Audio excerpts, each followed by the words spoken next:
Welcome to this story, one of the most unsettling cases ever noted in 1893 Texas, the two sisters who turned hospitality into hell. Before we dive in, share in the comments where you're tuning in from and the exact time you started listening. It's always interesting to see the different places and hours of the day or night where these stories reach. In the late autumn of 1893, in a remote corner of West Texas, the region was dry, windswept, and sparsely populated. Dust devils twisted across the barren plains.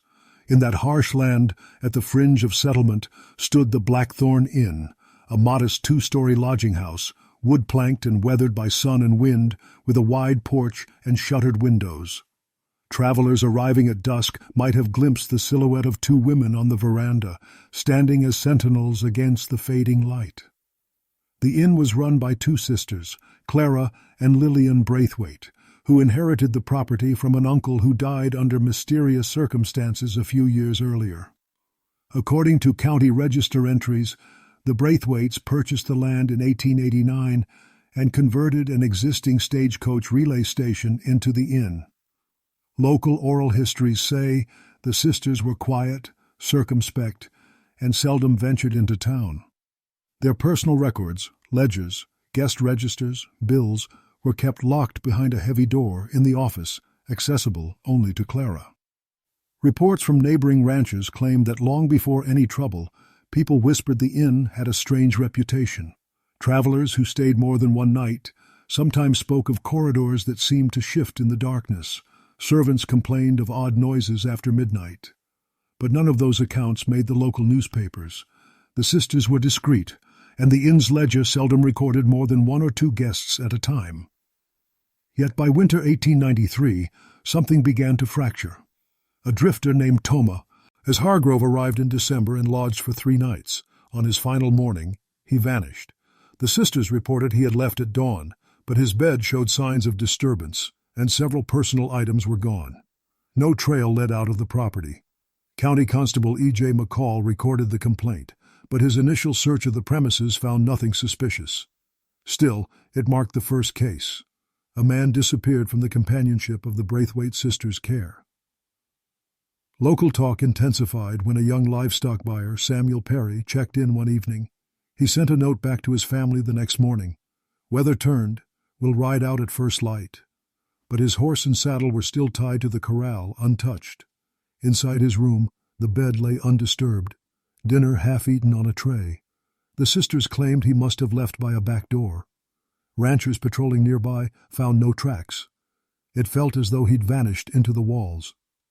At that point, the local newspaper in the county seat ran a brief mention. "Missing guest from Blackthorn Inn. Search ongoing." But that notice died in the next issue.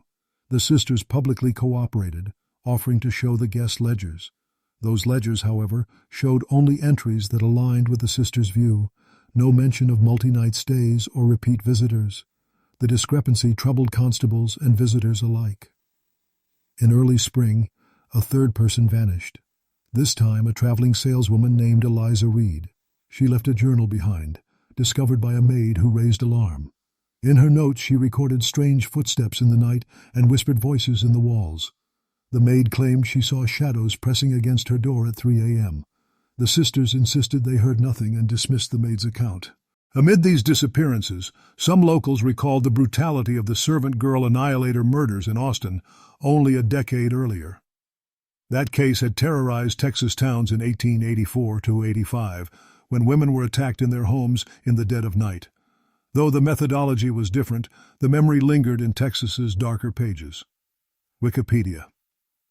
By summer, rumors spread that the Braithwaite sisters employed traps or hidden passages in the inn's foundation.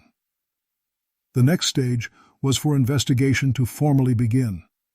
Constables from the county, accompanied by a deputy marshal from the state capital, came to Blackthorn Inn with warrants. Their search revealed boarded-up rooms, bricked-over windows in the cellar, and a locked vault behind a false wall. In that vault were guest effects: pocket knives, handkerchiefs, even a monogrammed watch. None were matched to any known missing person. A ledger page torn in half, last dated March 1894, listed a Mrs. B in a night stay. But no corresponding guest record existed elsewhere. The constables pressed the sisters. Clara remained calm. Lillian trembled and offered evasive statements. They claimed those items were from guests long gone. No bodies were uncovered. No human remains in soil tests or in the old cistern. The mystery deepened. Over the following months, the sisters vanished without trace. Their cottage was found deserted. Records suggest they may have slipped into New Mexico under false names. The local press speculated they escaped to Colorado. Search parties found no clues. Years passed. By 1900, the Blackthorn Inn stood abandoned, windows shattered, vines creeping through the boards. Some locals claimed that passing by at dusk, one might see two pale figures in the windows. Others swore they heard whispers at midnight in the ruins. Even scholars referencing Texas's unsolved disappearances have noted the Braithwaite case I. End footnotes, alongside the memory of the servant girl annihilator, as another reminder of how some mysteries in Texas refuse resolution. Wikipedia. To this day, the ruins of Blackthorn Inn cast a long shadow.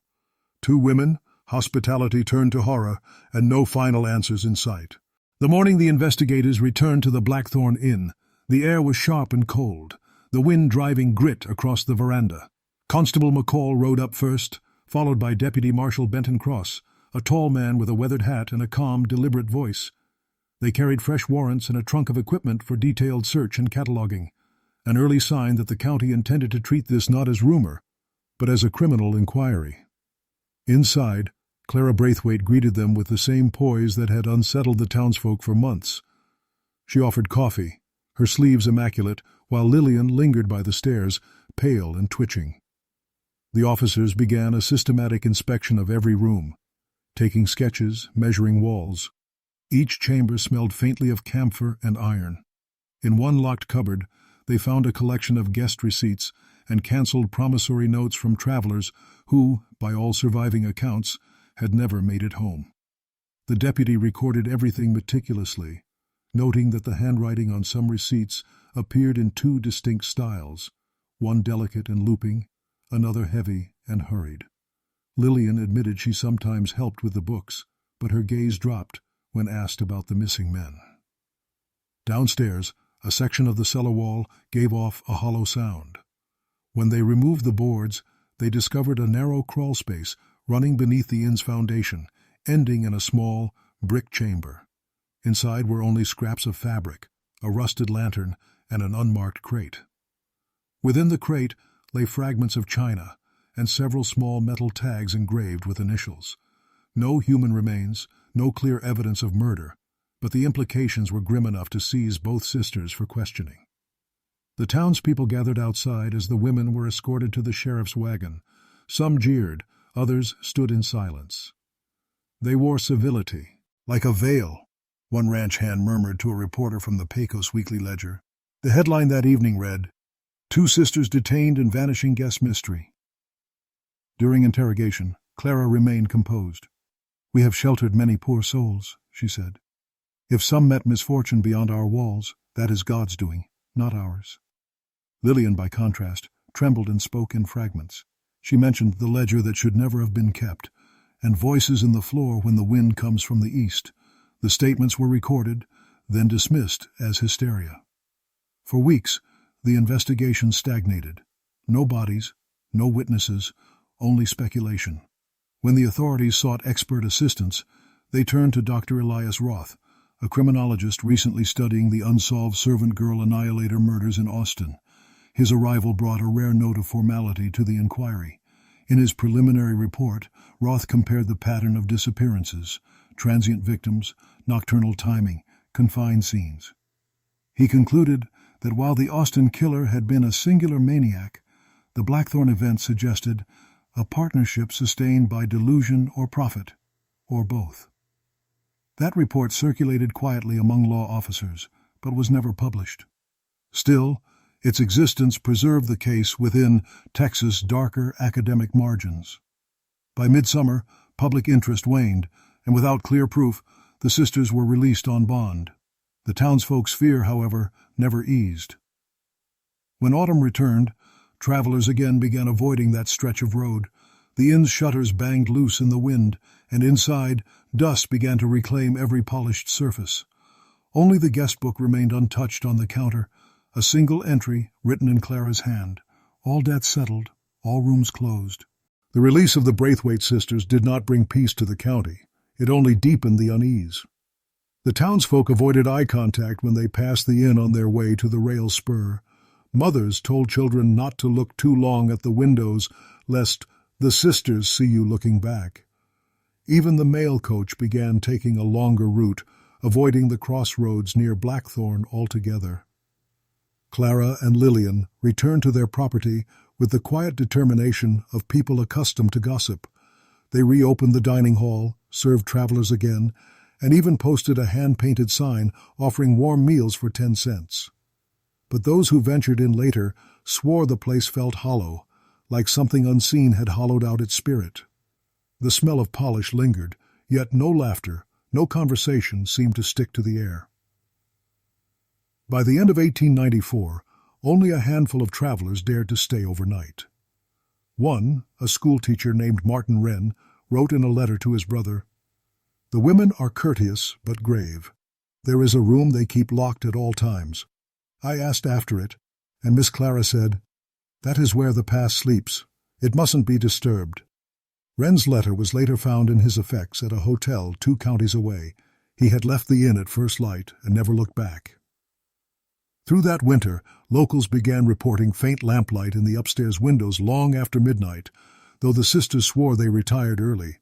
Farmhands from a neighboring property told of seeing figures walking along the edge of the property line, moving in silence. Some thought they were trespassers. Others whispered of restless guests who never left. Constable McCall, who had first investigated the case, returned once more in January 1895, determined to close the matter for good. He brought with him Reverend Josiah Coyle of St. Luke's Parish in Pecos County. Coyle kept notes in a small lease. Ether Journal, later donated to a local archive in 1920. One entry, dated January 19, 1895, reads, "Visited the inn. The sisters received us politely. The elder, Miss Clara, spoke of wanting peace for the land. The younger wept when the cellar was mentioned. I felt a coldness not of the weather, but of the soul." The Reverend's journal also references Dr. Elias Roth's unpublished comparison of the inn to the servant girl annihilator case in Austin, noting how evil often repeats itself in smaller forms. That observation, echoed decades later in criminology papers, helped keep the Blackthorn mystery alive long after official interest faded. That night, McCall and the Reverend slept in adjoining rooms at the inn. Near midnight, the constable was roused by a rhythmic thumping beneath the floorboards. Not footsteps, but something heavier, pulsing through the timbers like a heartbeat. When he rushed to investigate, he found the hallway empty, the sisters' doors closed, and the house silent once more. The next morning, Clara served breakfast as though nothing had happened. McCall recorded only a single note in his report. No progress. The inn remains as impenetrable as its keepers. As spring came again, letters stopped reaching the Braithwaite address. Neighbors said they'd gone to San Angelo to settle family affairs. Others claimed they saw the sisters boarding a coach headed north. Yet weeks later, smoke was seen rising from Blackthorn Hill, and by the time riders reached it, the inn was already burning.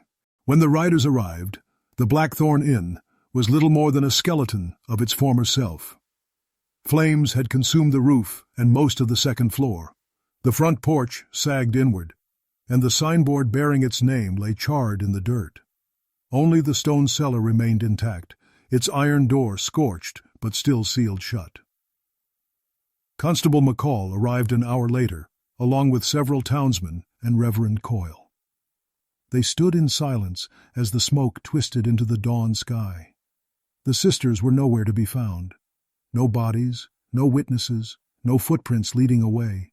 Only the hiss of dying embers and the faint scent of kerosene mixed with ash. The county judge ordered a formal inspection.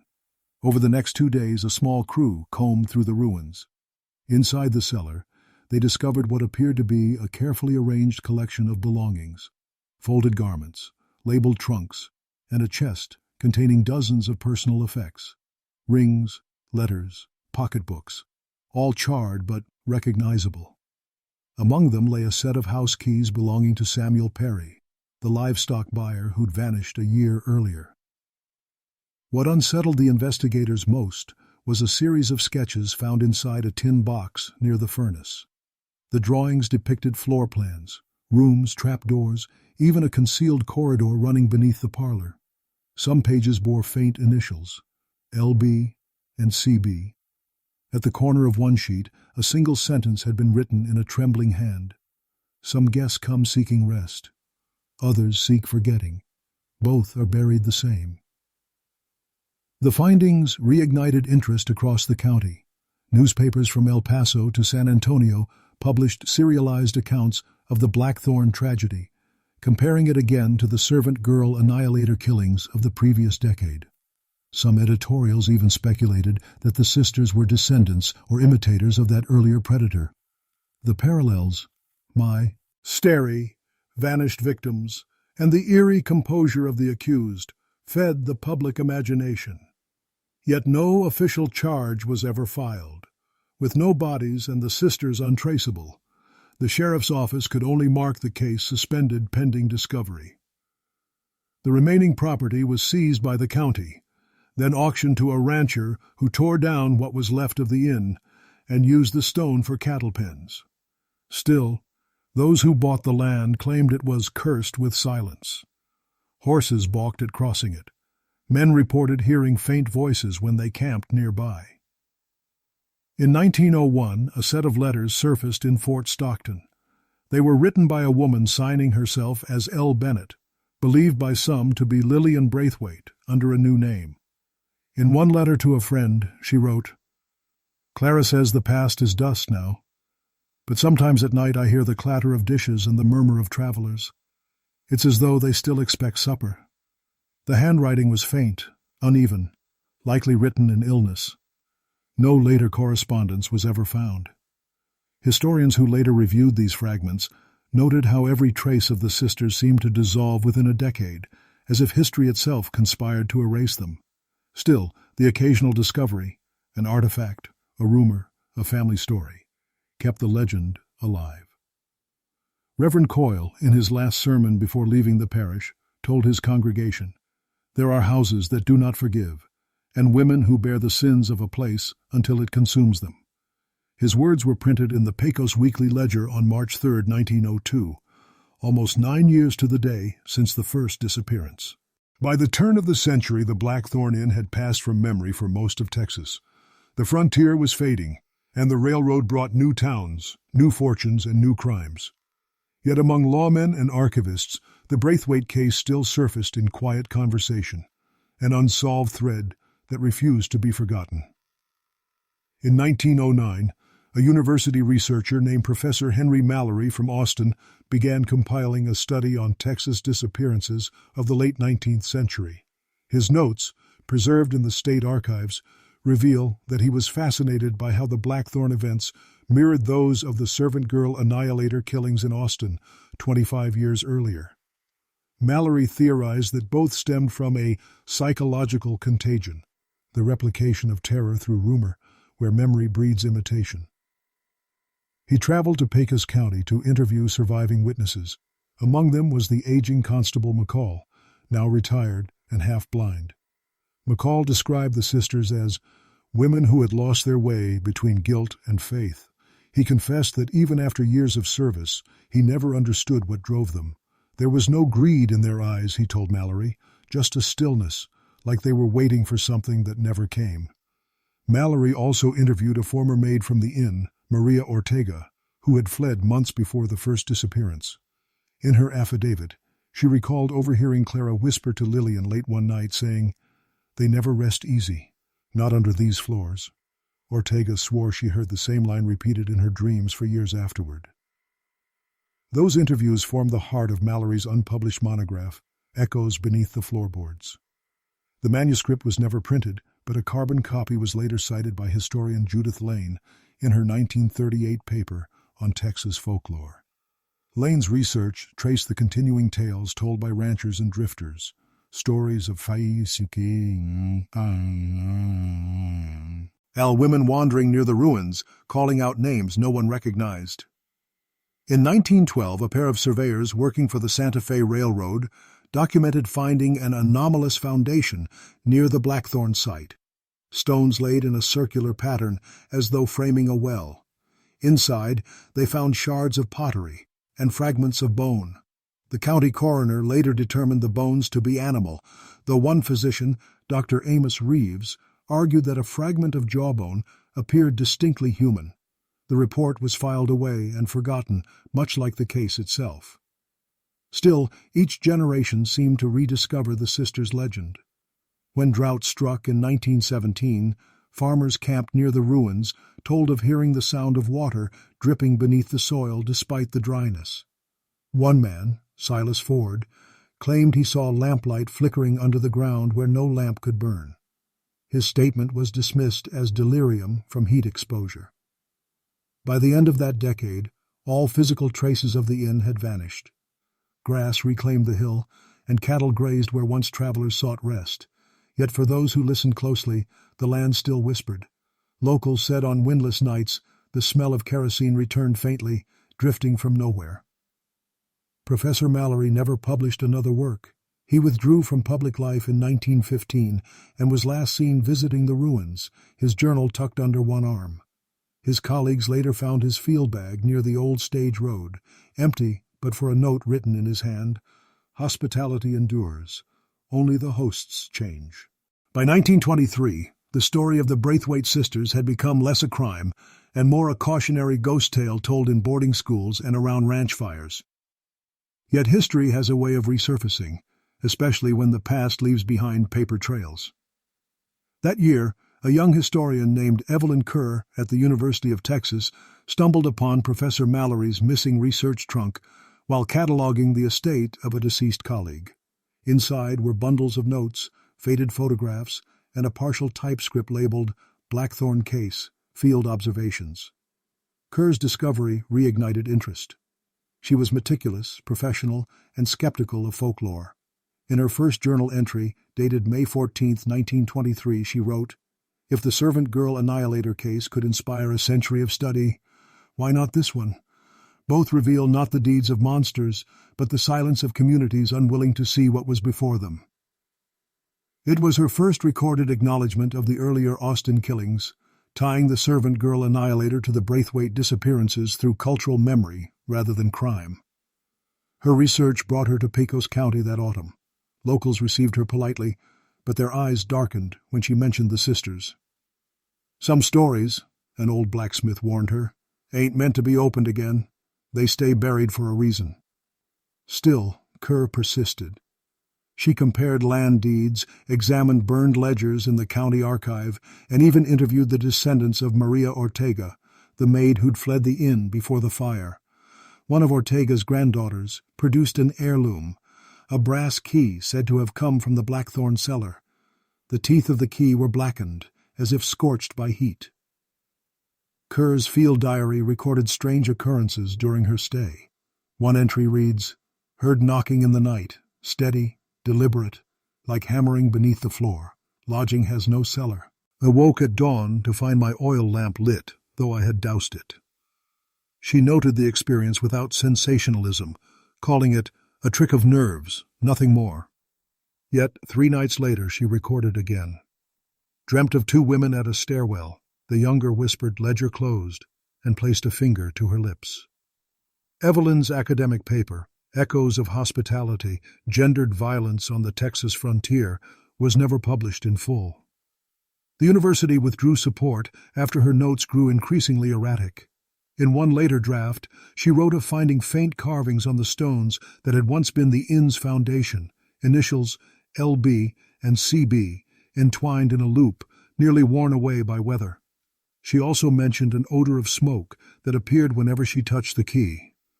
Her last field entry, dated December 2, 1924, reads simply, "They are still waiting for guests." When a colleague visited her rented quarters the following morning, the room was undisturbed, her suitcase still open on the bed, her research trunk missing. she was never seen again. The sheriff's report noted that the only footprints outside her window led toward the scrubland north of the property, the same direction where the Blackthorn ruins once stood. In the years that followed, locals quietly restored her name to the oral history of the hill, speaking of her as the guest who stayed too long. By the 1930s, the country had changed. The Great Depression pressed hard against Texas towns, and people clung to old tales as though they might explain the hardships of the present. In Pecos County, the legend of the Blackthorn Inn became one of those stories, a parable told to warn travelers against misplaced trust, or perhaps against staying too long where silence feels thick. In 1932, the Midland Chronicle published a serialized feature titled Women of the Vanished House, written by reporter Clara Henshaw, who claimed access to the late Professor Mallory's remaining field notes. Her articles blended fact and speculation, but they reached a wide audience. She described the Braithwaite sisters as educated women undone by isolation and grief, suggesting that their alleged crimes were born from madness rather than malice. One passage, based loosely on Mallory's interviews, recounted a moment in which the younger sister, Lillian, supposedly confessed to a clergyman that she heard voices beneath the cellar every night, voices calling out from rooms that had no doors. Henshaw's editor prefaced that section with a disclaimer, calling it folkloric, yet the detail captured the public imagination. Soon, Texas newspapers began comparing the Blackthorn story to older unsolved cases, once again invoking the servant girl annihilator murders from Austin. The parallel was irresistible, two crimes separated by decades but bound by geography and mystery. A columnist in the Dallas Herald wrote, "Texas breeds wide horizons and deep shadows. We remember our ghosts more faithfully than our governors." That same year, a Works Progress Administration team conducted a historical survey of abandoned properties in the region. Among them was the hill where the Blackthorn Inn had once stood. Their report, filed in 1934, noted unusual readings from the soil, pockets of ash mixed with aloe, lime, extending far deeper than expected for a mere building fire.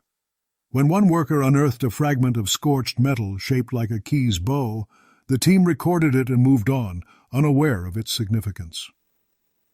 Henshaw continued her research through the decade, corresponding with rural clergy and retired officers.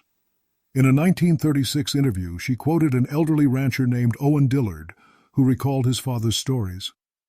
"They said after the fire, nothing grew there for years. You'd plant corn, and it'd come up white as bone." Dillard's comment was dismissed by skeptics, yet it echoed a consistent theme: land that refuses renewal. During this same period, academic interest in criminal psychology briefly revisited the Braithwaite affair. Dr. Samuel Trevors of the University of Houston cited the case as an early example of rural collective delusion, arguing that no confirmed deaths had ever been proven, and that the sisters might have been victims of hysteria rather than perpetrators. But his conclusion, buried in an obscure journal, did little to quiet the legend. By the late 1930s, folklore collectors from the Federal Writers Project were traveling through West Texas, recording local stories. Several referenced the house that swallowed guests and the women who served supper to ghosts, each retelling blurred fact and myth further, yet all agreed on one point: the hill was cursed with a quiet that felt alive. When one field worker visited in 1939, she noted in her diary, "At sunset, the wind dies, and for a moment it feels as if the land itself is listening." By the time the 1940s arrived, the Blackthorn story had aged into something between a superstition and a research curiosity. The Second World War shifted the nation's focus, and Texas became busier with oil fields and training camps than with ghost stories.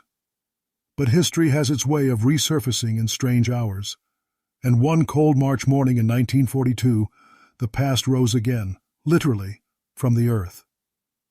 A construction crew, clearing the old Pecos stage route to expand a military supply road, uncovered fragments of brick and a partial foundation.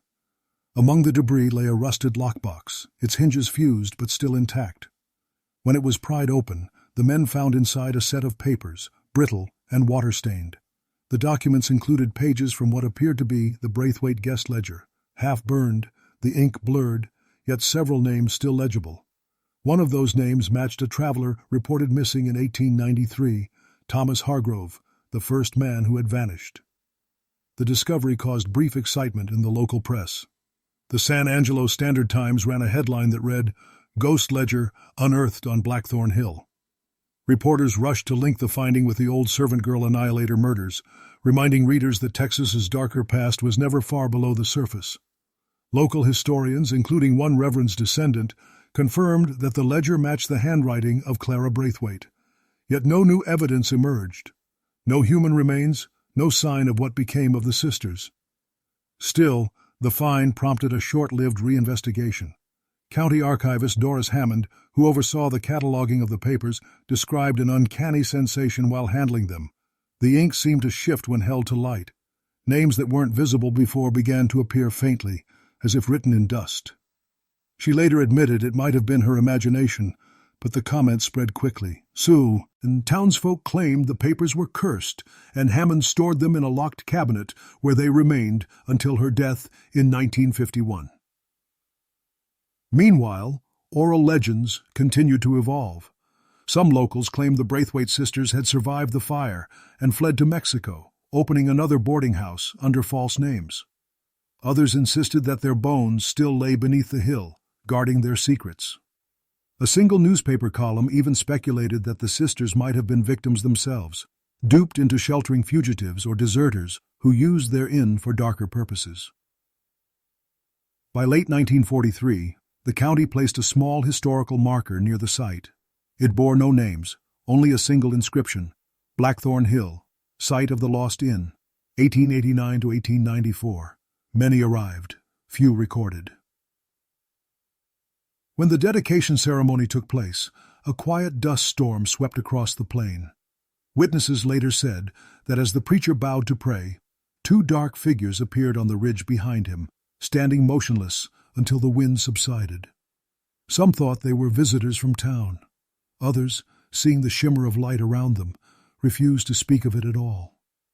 The last recorded official visit came from a group of university folklorists in 1945. In their notes, they described hearing faint tapping sounds from beneath the ground as night fell, steady, deliberate, like hammering through soil. One researcher compared the rhythm to a heartbeat trying to be remembered. And so, within that 50-year span from 1893 to 1943, the Blackthorn Inn passed fully into legend, a boundary between truth and silence, a place where hospitality became a haunting. The sisters were never found, no confessions ever surfaced, and no graves were marked. Only their story endured, whispered across decades, tied forever to Texas's darker folklore and the echoes of crimes like the servant girl Annihilator that preceded them. Even now, when the wind dies on Blackthorn Hill, locals say you can hear the faint clatter of dishes and a woman's voice calling softly from the dark. "Welcome, traveler, supper's waiting." By the 1960s, most of West Texas had forgotten the Braithwaite name, but the land never entirely gave up its silence. The ranch that once included Blackthorn Hill passed through several owners, each leaving with vague explanations. Bad soil, broken wells, animals won't graze. It wasn't until 1967 that a university survey team rediscovered the story, sparked by a graduate student named Mark Leland, who had been reading through old WPA folklore archives. Leland's field notes described the legend of two sisters and the vanishing travelers, which he initially dismissed as regional ghost lore. But when he cross-referenced the account with county property records, he found evidence that the inn had in fact existed, and that the Braithwaite sisters had been real. In a 1968 interview with the El Paso Journal, Leland said, "Folklore usually begins in truth. It's the silence afterward that turns truth into myth." He returned to the site with a small research team and recording equipment. They found almost nothing tangible, a few scorched bricks, remnants of glass, and what appeared to be part of an iron stove door. Yet the stillness of the hill unnerved even the most skeptical among them. One audio reel captured a faint metallic tapping, though no source was visible. When slowed in playback, the sound repeated at near-perfect intervals, like a pendulum striking wood. Their report revived regional interest. The Austin American-Statesman published a 2-page feature comparing the fieldwork to earlier historical mysteries, again referencing the Servant Girl Annihilator case as an example of Texas's persistent fascination with unsolved horror. In the article, a criminologist noted, "These two histories, Austin's Forgotten Killer and the Braithwaite sisters, illustrate the same human truth. Terror often hides behind civility." That phrase became the unofficial subtitle of the story in academic circles. By 1972, Leland's research had evolved into a broader thesis on gendered spaces of violence in frontier hospitality, echoing the same conceptual ground once traced by Evelyn Kerr nearly 50 years earlier. Kerr's disappearance became a brief footnote in Leland's bibliography, but her eerie field quotes, "Ledger closed. They are still waiting for guests," appeared as section headings throughout his manuscript. Yet, as with all things tied to Blackthorn Hill, the work came to a strange end. Before the thesis could be defended, Leland vanished while driving west from Austin to Pecos to gather final site photographs. His car was discovered abandoned near Interstate 20, the passenger seat containing a stack of photographs, all blank, the negatives overexposed by light. His notes, however, survived. Among his final entries was a single handwritten line that echoed the whispers first recorded by the townsfolk decades before. "Voices in the floor when the wind comes from the east." The university quietly closed his file as unsolved disappearance. His advisor later told a reporter, "He was brilliant but obsessed. The Blackthorn story doesn't end, it absorbs." In the years that followed, the hill was fenced off for private ownership, its coordinates left off public maps. But now and then, hikers wandering the desert claimed to stumble upon a faint stone outline half buried in the dust where a doorway once stood. The wind, they say, feels colder there, and sometimes carries the faint, unmistakable scent of kerosene. By the early 1980s, the story of the Braithwaite sisters began to surface again, not in county ledgers or criminology journals this time, but on late-night radio and regional television. The age of haunted America had arrived, and producers were hungry for forgotten legends. Few offered such a perfect blend of history, horror, and mystery as The Vanished Inn on Blackthorn Hill. The first major retelling came in 1983, when Southwestern Shadows, a public-access documentary series, aired an episode titled The Vanishing Innkeepers. The host, a retired sheriff's deputy named Ralph Denning, recounted the events using archived photos from the Pecos County Historical Society and interviews with ranchers whose grandparents remembered the fire. Grainy reenactments showed two women in period dress greeting travelers by lantern light. Though dramatized, the episode renewed fascination statewide. Denning's narration drew directly from earlier field notes and even referenced the Servant Girl Annihilator murders as the dark prelude to what Texas would soon call its most spectral case. Viewers wrote in by the hundreds. Some claimed family ties to missing travelers. Others insisted their ancestors had worked at the inn. The network followed up with a second episode the next season, this time visiting the alleged site. When the crew arrived, their audio recorders captured a low hum, constant, even when equipment was powered off. At dusk, one cameraman swore he saw movement along the ridge. Two shapes, standing side by side, like they were waiting for us to finish. The footage showed nothing, but that single claim cemented the myth's next chapter. By 1987, Blackthorn Hill had become a minor stop for folklore enthusiasts and amateur paranormal investigators. The old stage road was still visible in places, and campers often pitched tents nearby despite local warnings. They brought Polaroids, tape decks, and the kind of curiosity that only deepened the legend. Several claimed to hear muffled knocks beneath the soil. 3 beats, pause, then 3 more. A pattern that matched the tapping sound documented in the 1945 folklorist notes.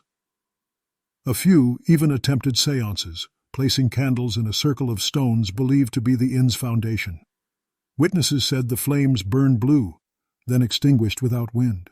Whether staged or imagined, every incident was carefully logged and retold on cassette tapes and small press newsletters, keeping the Blackthorn myth alive for a new generation. That same year, a historical symposium in Austin held a panel titled Hospitality and Horror: The Lost Histories of Texas Inns. Among the speakers was Dr. Miriam Kessler, who referenced both the Braithwaite disappearances and the earlier Austin killings of the servant girl annihilator.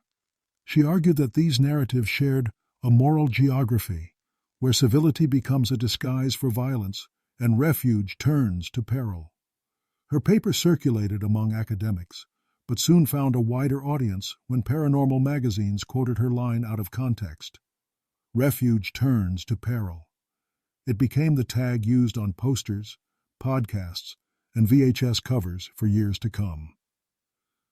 As the decade ended, one last recording emerged, a cassette mailed anonymously to a Texas radio host.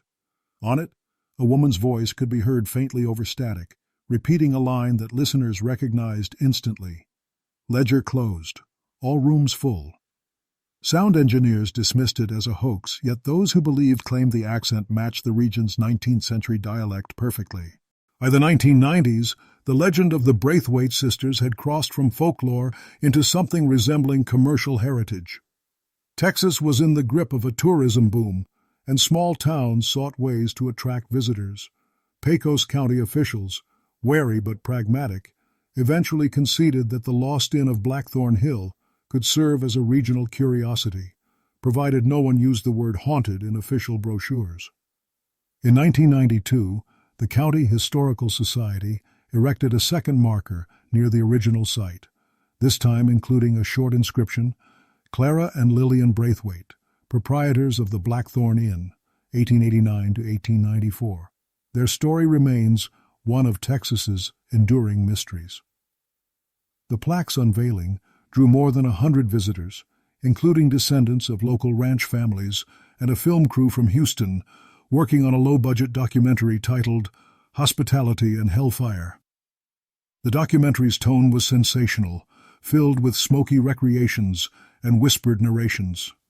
Yet beneath its theatrics lay genuine archival work, scans of ledgers, county warrants, and a close-up of that half-burned line found in the 1894 sketch. Some guests come seeking rest, others seek forgetting. The film aired briefly on regional television, earning a cult following that soon attracted paranormal societies from across the state. By 1995, researchers armed with metal detectors and ground-penetrating radar arrived to map what they believed was the inn's cellar. They discovered nothing definitive, only irregular soil patterns and fragments of glass. But the equipment reportedly malfunctioned whenever it neared the supposed foundation. A member of the Austin Historical Paranormal Society, Caleb Frost, later described it as the quietest interference I've ever heard, like the air refused to carry sound. As interest grew, debates between skeptics and believers intensified. Newspapers began calling too his sisters the Texan Benders, drawing comparisons to the infamous 1870s family of innkeepers in Kansas who murdered travelers. Scholars protested the sensationalism, yet even they admitted that the parallels were too striking to ignore. Both families operated isolated lodging houses. Both vanished after their crimes came to light. Both became myth. That same year, an investigative journalist named Rachel Ordell published a serialized article in the Fort Worth Review titled The Sisters Who Stopped Time. She revisited archives at the University of Texas and located a faded letter attributed to Professor Henry Mallory's estate. The letter, dated 1915, was addressed to his colleague Dr. Roth, the same criminologist who'd once compared the case to the servant girl annihilator murders. In it, Mallory wrote, "I fear the sisters were less actors than vessels. What occurred at Blackthorn was not cruelty born of passion, but repetition born of place." Ordell's interpretation of that line transformed the legend once more. Documentarians, podcasters, and amateur historians began to suggest that the hill itself, its soil, its echoes, its inexplicable quiet, had driven the women mad. Skeptics argued this was romantic nonsense. But for an audience steeped in Gothic fascination, the notion that the land itself was complicit only made the story more irresistible. By the decade's end, Blackthorn Hill had become a small but steady pilgrimage site for true crime enthusiasts and ghost hunters alike. They brought night vision cameras and cassette recorders, hoping for a whisper, a flicker, or a footstep in the dust. None ever claimed proof, but almost all reported the same sensation upon leaving: the smell of oil and burned wood, kerosene lingering in the wind. When the new millennium arrived, the legend of the Braithwaite sisters was reborn once again, this time online. The early 2000s saw the rise of blogs, forums, and early paranormal message boards, where users traded legends like baseball cards. The Sisters of Blackthorn Hill became one of the first Texas-based mysteries to go viral before social media truly existed. In 2002, a blogger under the name Frontier Archivist published a serialized digital essay titled Hospitality in the Dark, Revisiting the Braithwaite Case. It mixed scanned documents with folklore and eyewitness interviews, reviving the tale for a generation raised on digital horror. The blog referenced the Servant Girl Annihilator case early on, calling it the seed of every Texas ghost story that followed. The writer argued that the Braithwaite sisters represented a continuum of that unsolved violence, a ripple spreading westward across decades. The post gained traction when a reader claiming to be the great-grandchild of Constable McCall commented with a family anecdote. They wrote, "He never slept with the door closed after the inn burned, said he kept hearing someone knocking, polite, like asking to come in." That comment alone was shared hundreds of times, spawning message threads, amateur analyses, and even a short animated retelling on YouTube by a creator named Dust Trail Tales. By 2005, true crime and folklore podcasts had begun exploring historical mysteries, and Blackthorn Hill episodes became among their most downloaded. Hosts debated whether the sisters were killers or scapegoats. Some leaned into sensationalism. Others cited genuine archival records, particularly the burned ledgers unearthed in 1942 and the eerie continuity of names that matched missing persons from 3 counties. The story's blend of verifiable fragments and spectral suggestion made it irresistible. That same year, a graduate historian at Rice University, Dr. Helena Voorhees, published an academic article titled Echoes Beneath the Floorboards Revisited, Gendered Memory, and the Myth of the Texas Inn. In it, she analyzed the correspondence between Mallory and Dr. Roth, emphasizing how early criminologists framed female violence as moral corruption rather than circumstance. She paraphrased Mallory's haunting note, "Hospitality endures, only the hosts change," as a metaphor for historical repetition. Voorhees concluded that the Braithwaite legend persisted because it blurred boundaries between compassion and cruelty, between home and trap. Her article brought the story back into university discourse. Seminars dissected the psychological aspects, drawing parallels to the late 19th century societal pressures on women living alone. Others speculated the sisters had been victims of roaming criminals who burned the inn to hide their crimes. Yet just as quickly, new evidence, or something claiming to be, surfaced online. A collector from San Antonio posted photographs of an old trunk he claimed to have purchased at an estate auction. Inside, he said, were 2 framed portraits of women labeled Clara and Lillian. The images appeared authentic to the era, but experts who examined them noted that the paper stock was too modern, possibly reproduced decades later. The collector vanished from forums after skeptics pressed for provenance, his posts deleted overnight. Still, screenshots of the images circulated widely. Whether genuine or fabricated, they gave the legend faces again, somber, unsmiling, and far too real. The blogosphere nicknamed them the Hostesses of Blackthorn, and soon merchandise, digital art, and urban exploration videos began using their likenesses. Even as the story became internet folklore, certain researchers noted how consistent the sensory details remained. The smell on, of kerosene, the tapping beneath the ground, and the phrase that reappeared like a curse in every retelling: ledger closed, all rooms full. By the 2010s, the legend of the Braithwaite sisters had found its second wind, this time through digital documentaries and abandoned site channels on YouTube. Amateur historians with cameras and handheld recorders wandered the back roads of Pecos County, seeking what little remained of Blackthorn Hill. Most found only scrubland, but a few discovered the faint outline of stone and foundation rock. Even that was enough. A single frame of cracked stone could become a thumbnail that drew hundreds of thousands of views. The first viral exploration appeared in 2013 under the title Exploring Texas Lost in The Sisters of Blackthorn. The video mixed shaky night footage with eerie narration, citing both the 1893 newspaper clippings and the servant girl annihilator case from Austin as context. The host, a quiet-voiced narrator named Miles Dyer, spoke with a kind of reverence unusual for ghost hunting videos. "This isn't a haunting story," he said softly into the camera. "It's a story of the land remembering what people tried to forget." Within a month, the upload surpassed 1 million views. Comment sections filled with people claiming to have visited the hill in daylight and experienced pressure in the air or a sound like shallow breathing. The video inspired others to visit, though most found nothing but dust, mesquite, and silence. Yet even silence became evidence. The absence itself was treated like a presence. Academics once again took notice.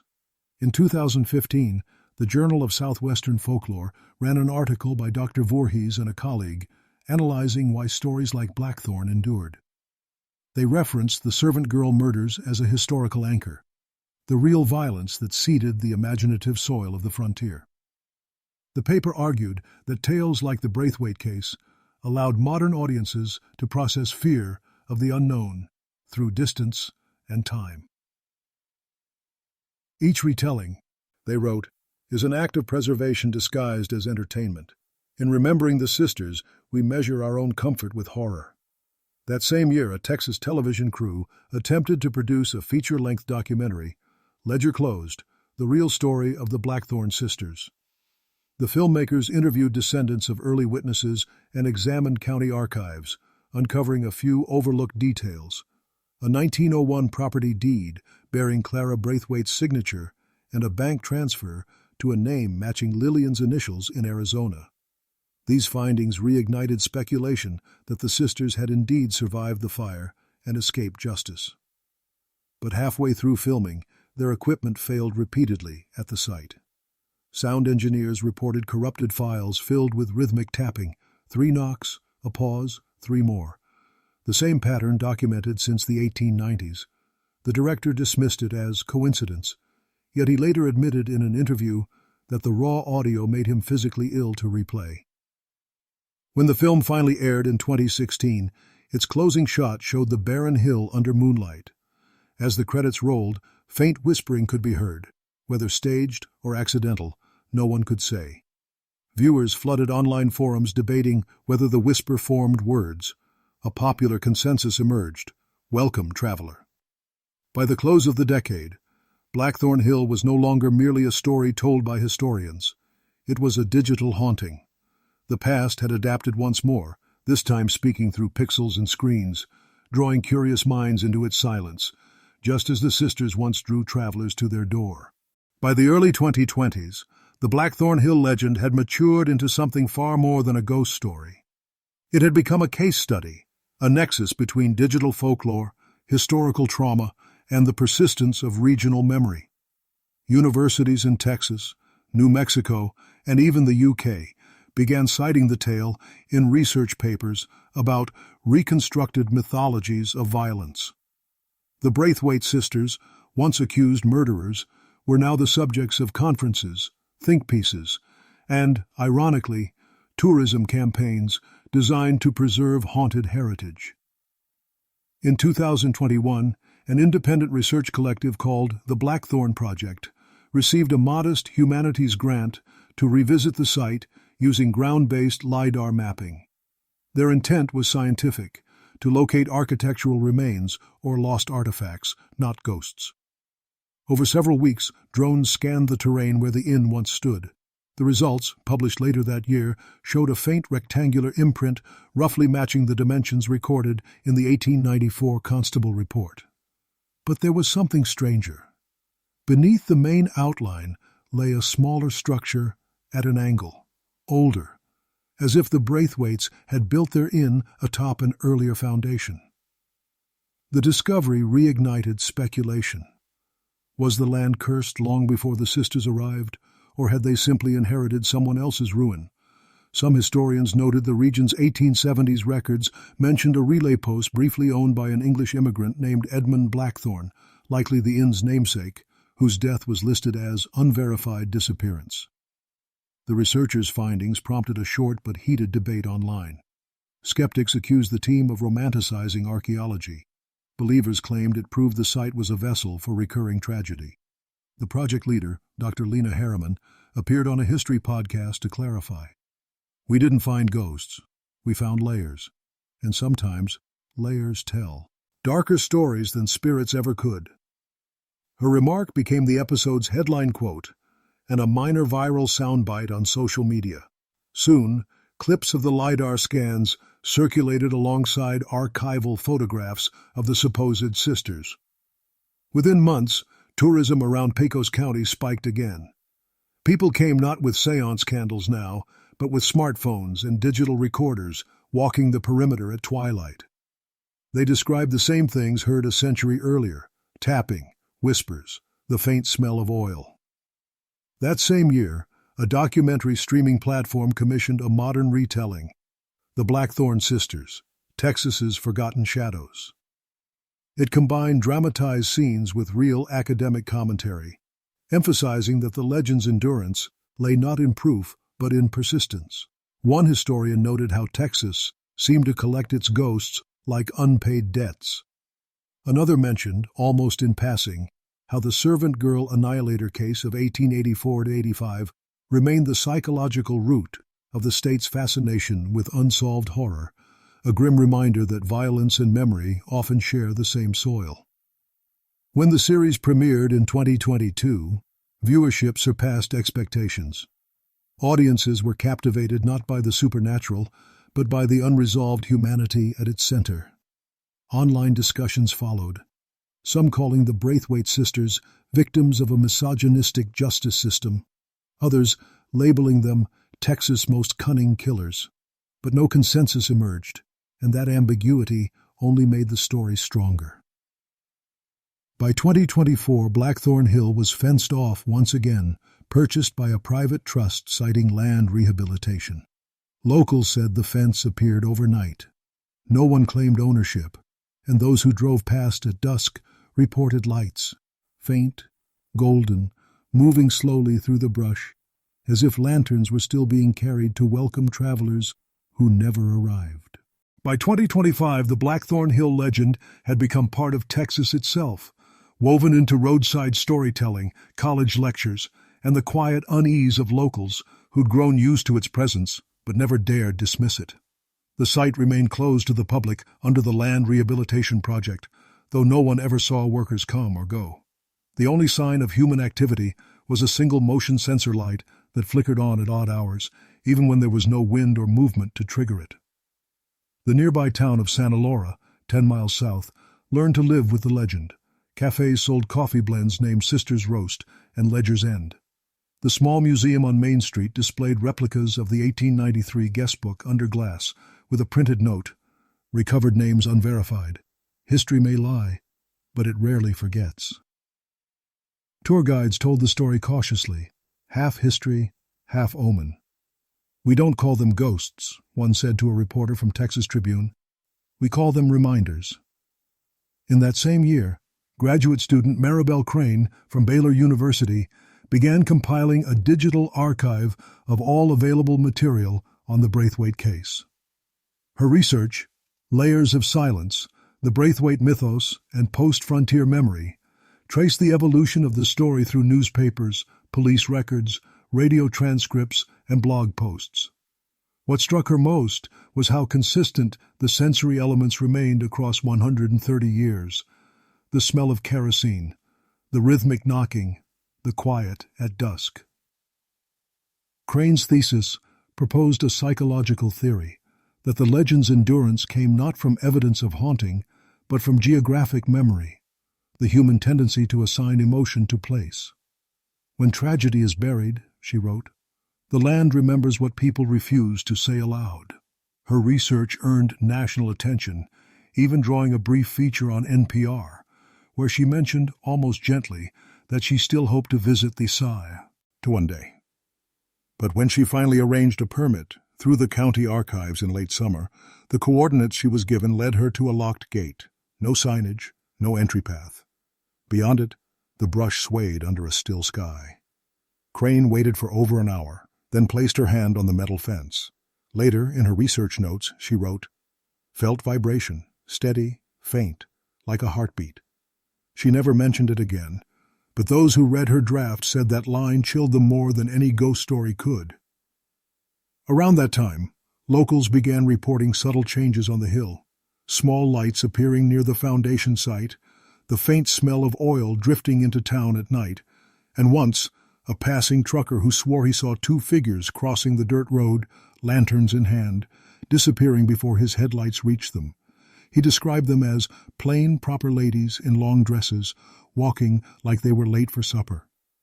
The sheriff's office filed it under unsubstantiated visual report. Yet that same week, the gate on the hill was found ajar. No footprints, no tire tracks, just a single item caught in the fence wire. A scorched brass key, its teeth blackened, its bow engraved with faint initials. No one claimed it. It now sits in the Santa Laura Museum display case beside the replica ledger labeled simply, "Key, Unknown Provenance, Possibly Recovered from Blackthorn Hill." Visitors say that when you lean too close to the glass, you can smell smoke.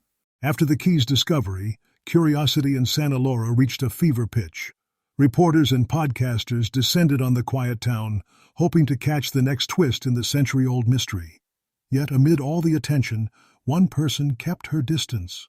Maribel Crane, the graduate student whose thesis had reignited the story. Crane returned to Waco, shaken but determined to finish her research. In an interview for a university podcast, she spoke in measured tones. There's something profoundly human about the Blackthorn sisters. Whether they were victims or perpetrators, they represent what happens when silence becomes a structure, when a place learns to hold secrets better than people do. Listeners admired her composure, but colleagues noticed changes. She began keeping her curtains closed during daylight, often writing late into the night. Her emails to advisors grew fragmented, full of half-formed questions. Can sound carry memory? And, if a foundation remembers a rhythm, what else can it recall? In October 2025, Crane traveled once more to Pecos County, this time without university approval. According to motel records, she checked into room 4 at the Desert Trail Inn, the same name as the one the Braithwaite sisters had once used in their advertisements a century before. Her last recorded email, sent just before midnight, read, "I think I've found the lower foundation Dr. Harriman mentioned. There's another layer beneath it. It isn't natural." No one saw her after that. The motel clerk later reported that her room door stood ajar the following morning, her laptop open but blank, its screen displaying nothing but a pulsing cursor. Her car was still parked outside. Authorities searched the Blackthorn site again, though official records remained sealed. What leaked through local rumor, however, was unsettling. Deputies claimed to have found Crane's flashlight still burning. It was near a patch of disturbed soil. Beneath it lay her notebook, dry despite the previous night's rain. On the last page, she had written a single line. "Voices in the floor, when the wind comes from the east." The phrase, repeated in nearly every generation since 1893, spread quickly online once more, igniting a new wave of speculation. Some insisted Crane had staged her disappearance as a statement. Others whispered she'd finally reached the inn's true cellar. A journalist from the Texas Observer, revisiting the case, observed that history seemed to fold in on itself around Blackthorn Hill. He pointed out that every major resurgence of interest followed the same pattern: discovery, fascination, disappearance. The cycle repeated across centuries, almost methodically, as if choreographed. When county workers sealed the property again later that year, they posted a temporary sign: "Private land, ecological study in progress." It stood for 3 months before vanishing overnight, leaving behind only the posts. Meanwhile, in Santa Laura, museum staff began noticing a peculiar phenomenon. Each morning, when they opened, the brass key in the display case had shifted slightly, always pointing toward the door. Surveillance footage showed nothing unusual, just faint flickering light at 3:17 a.m., as though a lantern passed through the room.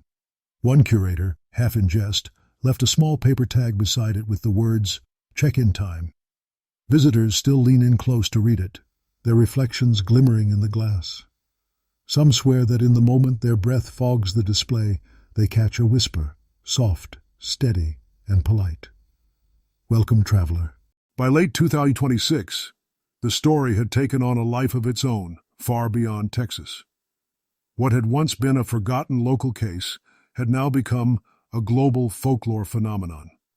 Short documentaries, podcasts, and digital artists across Europe and Asia began referencing the Sisters of Blackthorn Hill as a symbol of unresolved memory, a metaphor for the way places inherit human guilt. The legend had escaped the land that birthed it, echoing across cultures the way a song survives its singers. One of the most watched streaming episodes that year came from a British series called Unquiet Ground. Its Texas segment combined modern drone footage with readings from county affidavits and journals. The narrator compared the case's endurance to the psychological residue left by unsolved atrocities, even citing the Servant Girl Annihilator murders of 1884 to 85 as the earliest blueprint of American terror narratives. Perhaps, the voice intoned, the Braithwaite Inn was not built upon haunted soil, but upon haunted memory. Memory inherited from a state that never fully learned how to bury its fear. The episode resonated deeply, inspiring academic debates online. Psychologists, historians, and even architects weighed in, noting how structures seemed to absorb emotion over time, how the geometry of grief could linger within walls, even after the walls were gone. Meanwhile, in Texas, the site remained under private ownership, fenced and silent. Aerial photos taken by local hobbyists showed faint paths cutting through the brush, leading nowhere, visible only at sunrise. Some claimed they resembled footprints in perfect parallel, 2 sets, side by side. In the town of Santa Laura, locals adjusted to their strange fame. The small museum saw visitors from as far as Poland and Japan. A local cafe renamed its late-night menu the Ledger Special, served only to guests who arrived after dusk. They laced the tables by the window facing the road, and though it was mostly a gimmick, people swore they sometimes saw faint lantern lights moving among the hills while they ate. A new research project began that same year, the Echo Archive Initiative, a collaborative effort between folklore scholars and data scientists. Using natural language models, they compiled every known mention of the Braithwaite sisters from 1893 to the present, searching for linguistic patterns across testimonies, diaries, and modern retellings. What emerged was curious. The phrase "ledger closed" appeared cyclically, resurfacing roughly every 30 years, often coinciding with renewed public fascination or disappearances linked to the site. The team presented its findings at a digital humanities symposium. During the Q&A, one researcher asked if the recurrence might suggest a kind of narrative haunting, a self-perpetuating echo of collective attention. The project lead smiled thinly. "If so," she said, "then the story itself is the inn, and we're all just passing through." The audience applauded, some nervously, some sincerely. Later that evening, a technician reviewing the presentation footage noticed a strange anomaly. The microphone picked up a faint rhythmic knocking in the background. 3 taps, a pause, then 3 more. No one in the room had reported hearing it at the time. It was written off as interference, but those familiar with the case recognized the pattern immediately. And so the story circles back, as it always does, to Texas, to the quiet slope where the wind dies before it reaches the crest, and to a pair of names half erased from every ledger that ever dared to record them. Blackthorn Hill remains fenced and forbidden, its soil dry, its silence unchanged. Yet every few years someone drifts close enough to disturb it. A student, a journalist, a wanderer with a camera, and the echo stirs again, whispering the same questions that constables and scholars have asked since 1893. Who were Clara and Lillian Braithwaite? Were they monsters, victims, or custodians of something older than both? No records can answer, and no discovery has silenced the hill. The official reports stop with the fire, but folklore fills the gaps like dust in the cracks of old wood. County archives still hold the charred ledger, its final page warped by heat, the ink nearly gone, except for a faint scrawl that historians argue over endlessly. Some claim it reads, "All debts settled." Others, with more imagination or less mercy, say it reads, "All guests accounted for." The Servant Girl Annihilator case, that grim prelude in Austin a decade before, still lingers in academic footnotes beside the Braithwaites. Both stand as bookends in Texas' darker chronicle, reminders that violence often leaves its strongest mark not on victims, but on place. Each new researcher who studies one inevitably finds the other, as though their stories share a single shadow stretching across decades. It's a symmetry that historians find unsettling and poets can't resist. As modern visitors stand beyond the fence line, the land offers no answers. There are no stones left upright, no sign of the cellar, no visible trace of fire. And yet those who linger long enough swear they sense a kind of rhythm in the air, a pulse beneath the soil, faint and patient. Maybe it's wind slipping to Aru hollows. Maybe it's something older, something waiting. At dusk, when the last light bleeds across the desert, the horizon turns the color of smoke.